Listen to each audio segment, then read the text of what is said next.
I worship Govinda, the Primeval Lord, whose transcendental form is full of bliss, truth, substantiality, and is thus full of the most dazzling splendor. Each of the limbs of that transcendental figure possesses in himself the full-fledged functions of all the organs, and eternally sees, maintains, and manifests the infinite universes, both spiritual and mundane. Srila Bhaktisiddhanta Saraswati's purport. For want of a taste of things spiritual, a grave doubt arises in the minds of those who are enchained by worldly knowledge. On hearing a narration of the pastimes of Krishna, they think that the truth regarding Krishna is the mental concoction of certain learned scholars, created by their imaginative brains out of material drawn from the mundane principles. With the object of removing this harmful doubt, Brahma, in this and the 3 following shlokas, after distinguishing between the 2 things, that is, spirit and matter, in a rational manner, has tried to make one understand the pure Leela of Krishna, obtained by his unmixed ecstatic trance. Brahma wants to say that the form of Krishna is all existence, all knowledge, and all bliss, whereas all mundane experiences are full of palpable ignorance. Although there is specific difference between the 2, the fundamental truth is that spiritual affairs constitute the absolute source. Specification and variegatedness are ever present in it. By them are established the transcendental abode, form, name, quality, and sports of Krishna. The soul and the body of Krishna are identical, whereas the body and soul of fallen creatures are not so. In the spiritual sphere, there is no such difference as that between the body and soul, between the limbs and their proprietor, between the attributes and the object possessing them. Such differences exist in the case of conditioned souls. Limbed though Krishna is, his every limb is the whole entity. He performs all varieties of divine spiritual functions with every one of his limbs. Hence, he is an indivisible whole and a perfect transcendental entity. Both Jiva soul and Krishna are transcendental, so they belong to the same category.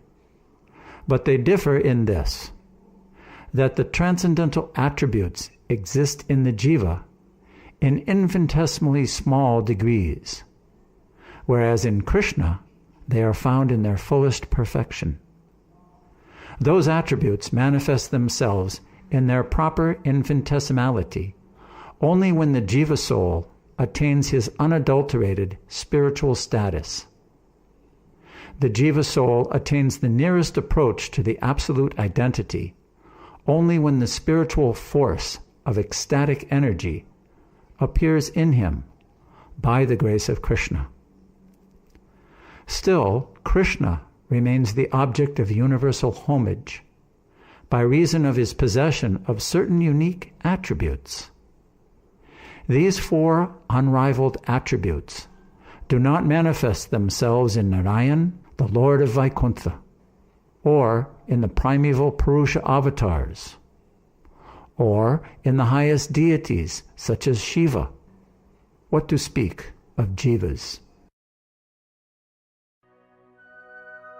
I worship Govinda, the Primeval Lord, who is inaccessible to the Vedas, but obtainable by pure, unalloyed devotion of the soul, who is without a second, who is not subject to decay, is without beginning, whose form is endless, who is the beginning and the eternal Purusha. Yet he is a person possessing the beauty of blooming youth. Srila Bhaktisiddhanta Saraswati's purport.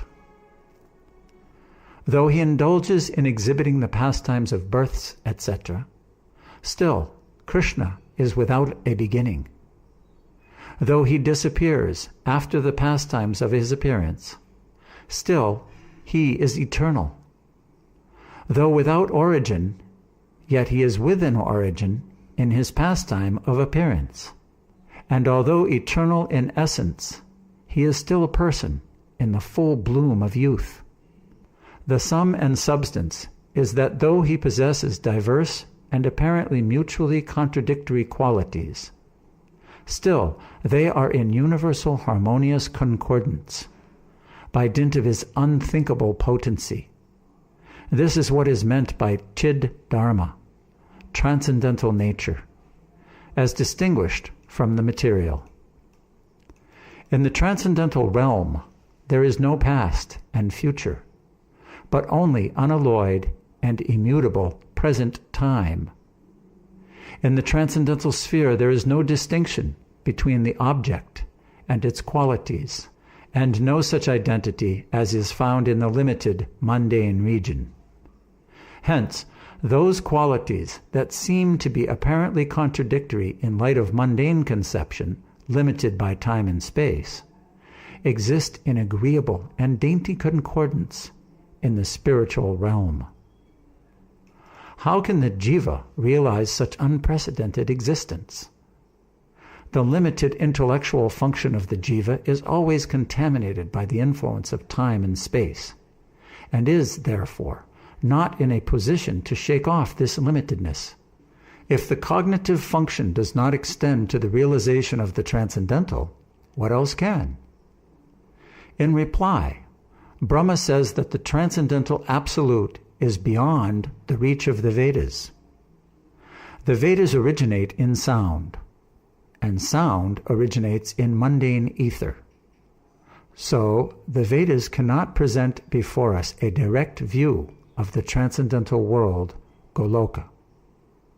It is only when the Vedas are imbued with the Chit potency that they are enabled to deal with the transcendental. But Goloka reveals itself to every jiva soul when he is under the influence of the spiritual cognitive potency, joined to the essence of ecstatic energy. The ecstatic function of devotion is boundless and surcharged with unalloyed transcendental knowledge. That knowledge reveals Goloka Tattva in unison with devotion, without asserting itself separately, but as a subsidiary to unalloyed devotion.